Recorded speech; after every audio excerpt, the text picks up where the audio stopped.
Live and on tape from the Silicon Valley, this is the Daily Disturbance, hosted by Dave Daba, ripping on players, coaches, and bad front office management. The Daily Disturbance starts. Okay, here we go. 5, 4, 3, 2, 1. Good afternoon, North America, and welcome to the Disturbance. I have got a huge show for you today. We are going to talk about the Los Angeles Lakers. I will tell you why the Los Angeles Lakers made a huge mistake allowing the heart and soul of their organization to simply walk out the door, and it would have just cost them basically $10 million to keep the heart and soul in Los Angeles. I've got that, plus some thoughts on the John Wall gets traded to the Houston Rockets for the annual Russell Westbrook trade of the year. So I've got all of that, and trust me, a whole lot more coming up on the Disturbance today. It is December 6th, a Sunday of the year 2020.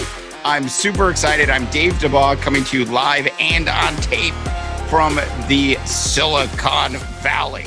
All right, so a lot to get into today. We are going to cover the Lakers story for you in just a bit. And later in the week, we are actually going to do a full story on this annual Russell Westbrook trade. But I did want to cover just a little bit of that today. Now, we are basically 4 or 5 days away since this trade went down for John Wall coming to the Houston Rockets. Now, the first thing I want to say about this is I always thought that John Wall was way better than John Wall statistically actually is. I went back and I checked out the stats, and John Wall had one season in 2016/17 where he averaged just under 24 points a game. But for his career, this will probably surprise a lot of you out there, but for his career, John Wall has only averaged 19 points a game. So more on John Wall and his new partner in crime, if you will, James Harden and Batman and Robin in just a second. But on the Russell Westbrook front, look, this is a guy that the last couple years seems to get traded at least once a year. He can't seem to find a home. He is definitely, from an offensive perspective, sort of light years ahead of where John Wall is. That being said, he is also one of these players that makes, if you will, sort of stupid statements. He basically says, and he came out and said this earlier in the week, that his game isn't going to change on the court. Look, I can tell you that is short-sightedness by Russell Westbrook. Anyways, so more on this story a little bit later in the week, but I do want to leave you with this. Now, James Harden, at this stage of his career, has proved one thing, and that is he is not Batman. He has proved he's not Robin. And like, if we think about James Harden, I guess, in the terms of superhero movies, I would say that James Harden is actually a second-tier member of the Avengers, like a Hawkeye. I'm just saying he runs around with a bow and arrow, and while regular season James Harden does an absolutely fantastic job, when it comes to the playoffs, regular season James Harden goes away. That's why if James Harden's ever going to win a National Basketball Association championship, and if that's something that James Harden actually wants, he's going to have to be the third best option on a National Basketball Association team. All right, once again, more on this story a little later in the week. I can't wait to record that show. Now, as for the Los Angeles Lakers, the defending National Basketball Association championship team, the team that got to win the championship in that pixie dust protected NBA bubble in Orlando. Now, the Lakers did a couple really good things during the offseason so far. And by the way, this is like one of the shortest off seasons ever. I don't know about you, but this 2020 year is like a dog year. I literally feel like a dog at this point. It has been such a long year. It's 7 years to 1 year, which is what 2020 has sort of felt like for a lot of us out there.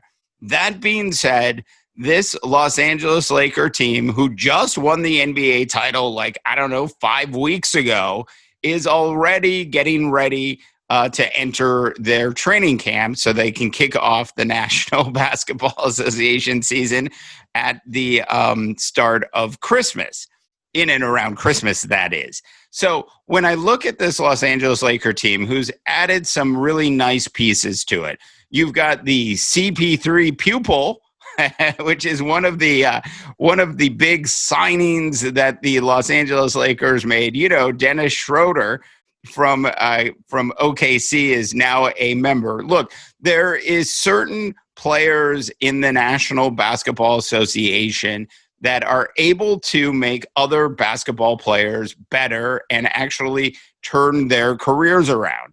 CP3 is one of those players that actually has the ability and is willing to actually do that. That's why his move to Phoenix is so valuable for that young franchise, especially at this stage of that franchise's attempt to rebuild itself. So picking up a disciple, somebody who has spent a little bit of time actually improving his game and listening to the wise State Farm spokesperson, CP3, Dennis Schroder was a really good pickup by the Los Angeles Lakers. They also sort of switched some things around at Staples Center and guided Montrezl Harrell from the Los Angeles Clippers train wreck of a locker room to the NBA champion Los Angeles Lakers locker room. Another good move by the Lakers.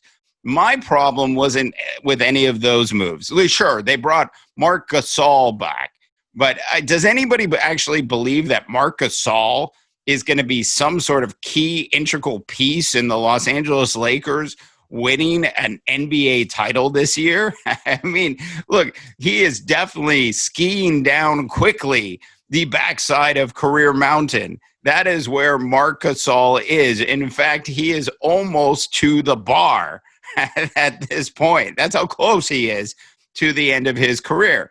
That being said, they allowed what I would say was too much of the Los Angeles Laker heart to actually leave this franchise in the last couple weeks. It all started with, of course, Rajon Rondo. And I can't even believe I'm going to say this, because it's not like Rajon Rondo was scoring a lot of points or adding, having a ton of assists. It's just that Rajon Rondo, when he was on the court, added this level of toughness, this level of sort of dirtiness that the Lakers needed. Plus, he was a big general when the playoffs started. I do not think that the Lakers would have actually won the NBA title inside a bubble if they did not have the contribution that Rajon Rondo put forth. So either they're going to find a way to replace Rajon Rondo with somebody else, or they're really going to miss Rajon Rondo when the playoffs turn around. Look, they allowed Rajon Rondo to join a team that has no chance of winning anything this year in the Atlanta Hawks for just $15 million a year, which means, and you all know this out there, that Rajon Rondo will literally be on the trading block and will get traded before the NBA trading deadline, because I seriously doubt that even if the Atlanta Hawks are able to pretend like they're going to be sneaking into the playoffs this upcoming year, that they're going to hold on to that contract. Rondo is going to end up someplace and is going to have a shot at another NBA title this year, and it won't be with the Lakers, and they will have screwed that up big time. Then there is the man formerly known as Superman. Yes, Dwight Howard. Now, It's not like Dwight Howard's getting another $24 million contract. He basically played for the veteran minimum last year to win a title with the Los Angeles Lakers. Dwight Howard was an integral piece. Forget about the stats. You have to forget about the stats. It was the heart. It was the energy. It was the enthusiasm that Dwight Howard, Rajon Rondo, JaVale McGee, Danny Green, and when Avery Bradley was there, brought to this team. All 5 of those players have been shown the door in one way or another. And that is a major group of players that are gone and off this Los Angeles Laker team. So for all of those people out there that are saying, yeah, the Lakers are a shoe-in to win the NBA title again this year, the reality is that's just not the case. Look, I know LeBron James and Anthony Davis just got their big contracts, and it's certainly well-deserved. Look, if I was starting an NBA franchise tomorrow and I got to pick one player to start that franchise with, I would absolutely pick LeBron James, because I know that LeBron James is going to get me into the playoffs deep, even with a brand new National Basketball Association franchise, even at the age that he's at. I mean, LeBron James really reminds me a lot in the sense of Kareem Abdul-Jabbar in the towards the end of Kareem's career. Kareem had these years before he completely fell off the face of the earth that were just absolutely fabulous, and it actually helped the Los Angeles Lakers win additional NBA titles, even when he was an old man, which is really where LeBron James is at this point. He's got another 2 to 5 years left in him. He'll probably win another 2 championships somewhere along the line. He's got everything from a supporting cast that you would have wanted, and they allowed key integral pieces to simply walk out the door. That's not to say that they're not going to figure out throughout the course of this abridged National Basketball Association season. It's not to say that they're not going to figure it out between now and the playoffs, but it is an unnecessary move that the Los Angeles Lakers allowed to occur. They let, for just less than $10 million, the heart and soul of that franchise walk out the door. Now, I know what you're going to say. Well, LeBron James and Anthony Davis and Alex Caruso are all really the heart and soul. And yes, they are. They are key components to the heart and soul of this Los Angeles Laker team. But when you really sit back and you look at it, and you look at those role players, and those role players are ultimately really important in a National Basketball Association championship run. And LeBron James knows that as well as anybody else does. He knows that he needs a big set of supporting cast around him to get him there. And that toughness of Rondo and that heart that Dwight Howard showed with the Lakers last year is going to be sorely missed by this Los Angeles Laker franchise. And I am afraid that when we get to the playoffs next year, it is going to be a major, major issue for the Lakers. All right. That is it for the disturbance today.